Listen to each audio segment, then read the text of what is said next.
And welcome back, everyone, to Who Would Win. Today's Who Would Win comes to us from.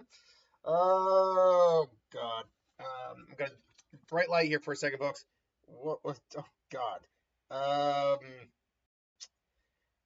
well, it comes to us from someone. I, I can't remember I can't read what I wrote there, honestly. But they asked for the question of who wins in a fight: the Bedlam from Coraline versus uh, Ghirahim? Is that how you pronounce his name? Ghirahim, Hansel, uh, from Zelda: Wayward Sword. Um, so in theory, this could be a very quick speed round video. Ghirahim is the main villain of Skyward Sword. He is an extremely powerful and flamboyant being born from the Demon King's demise sword, an evil counterpart to the God Sword's Spirit 5. In essence, he's a living weapon. As such, as a demon, he is, or like a living weapon, if you will. He has many different abilities, but being a living weapon, he is a master of hand-to-hand combat, single combat. Any weaponry gets him. He's a master with essentially. He is able to. He has super enhanced speed, strength, agility. He's also capable, though, of conjuring diamond-shaped daggers floating in formations around him from all sides around his foe until it hurts them with a finger until he snaps his fingers and kills them with it.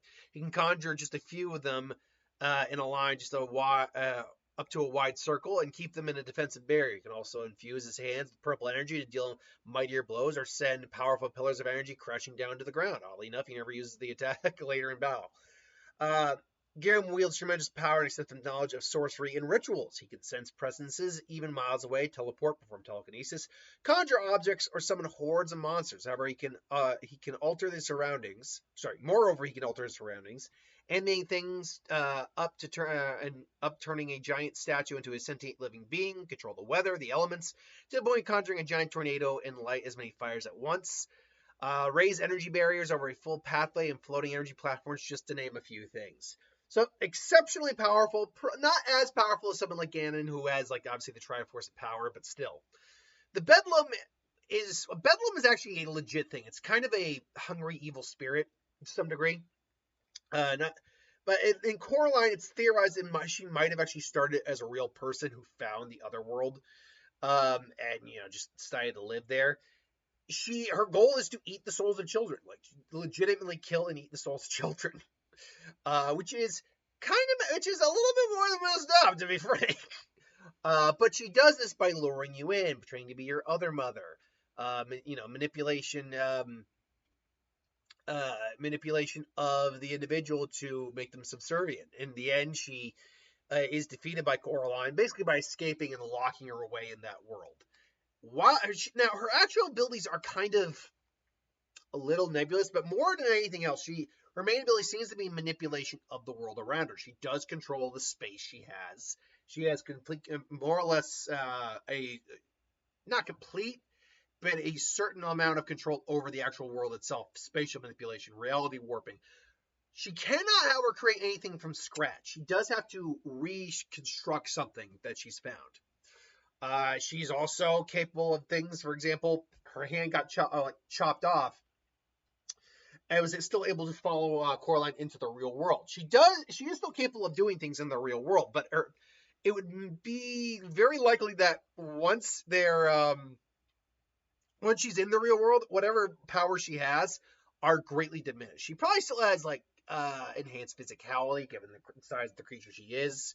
She probably still has some level of, we'll call it magic, if you will, but not to the extent where she can just manipulate the weather or create a world anymore, because she's no longer in that world. It does seem limited to that world, because her hand, for example, was I believe, able to kind of capture her parents, and yeah, even just her hand was dangerous. Now, in the real world, I don't think this is up for debate for a fight. Again, is it Ghirahim? Ghirahim? Ghirahim would definitely beat her ass in the real world without any issue whatsoever. She just doesn't have the level of power, at least allegedly, to confront someone like him. Even if she did have her level of power, it still would be debatable. Which leads us more to the actual fight. If he's in the other world, what's going on here? He certainly is more dangerous because he's an outright weapon. He's more He's more outright going to kill you. Um, so, but she's going to be more manipulative. Granted, when she's done messing around, she is still insanely. I mean, she's always dangerous, but she's still a lot more aggressive with how dangerous she is. But you get my point here. He's probably the more battle aggressive. In fact, he's very battle hardy compared to her. He has far more experience. So any sort of, but the problem is too, the Bedlam only seems to manipulate people who don't have powers, which admittedly is how that world works. Like no one else really has powers. So how she would square up against someone with abilities is a little bit more difficult to say, especially with someone like him who has telekinesis, energy manipulation, telepathy, ability of flight, summoning capabilities, weapon conjuring, weapon mastery, enhanced physicality. I don't think this is going to be a fight she wants to be in. Yeah, she can manipulate the world, but he also has manipulation capabilities to a certain degree.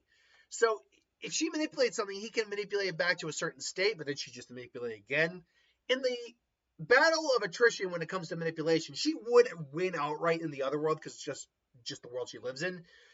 But what really comes down to this fight is she is not a fighter. She's not a warrior. She is a monster and a manipulator and a schemer, and she's very much not someone who's prone to battle. So when you get someone who is at least semi-equivalent to her in terms of what her capabilities are, who is a fighter and a battler, I think you do have someone who's going to beat her. Especially, again, if it's someone who is more capable in a specific area, was essentially a trained killer, a trained warrior, someone who literally knows how to fight, and you give them the same general abilities as her, maybe not the exact same, maybe definitely not maybe at the same level, you get someone I think she can't go up against in the long run, even in her own world. Like, we don't know what happens if you kill her. If you were to take her head off in the other world, would she actually die? That's a legit question we'd have to ask ourselves. As it stands, I would probably go Ghirahim, and I'm probably mispronouncing it greatly, but yeah, I'd